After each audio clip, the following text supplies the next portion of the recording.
দেখো, উফ, পুরো মাখন। আর ইচ্ছা কার না নেই, কিন্তু সমস্যা হলো হয় অফিসের ছুটি পাওয়া যায় না, না হয় শর্টেজ অফ মানি। তাই তো আমরা তোমাদের জন্য নিয়ে এসেছি এক দারুণ জায়গার সন্ধান। বাড়ির খুব কাছে, কলকাতা থেকে মাত্র 128 কিলোমিটার দূরত্বে।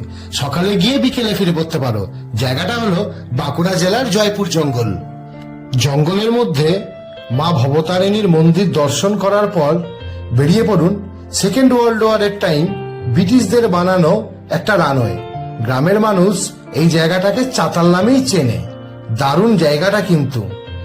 এরপর বেরিয়ে পড়ো লালমাটির রাস্তা ধরে জঙ্গল দর্শনের জন্য।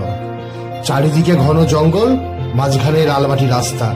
মন ভরে উপভোগ করে জঙ্গলের সৌন্দর্যতা, আর প্রাণ ভরে নিঃশ্বাস নাও। খুব দারুণ।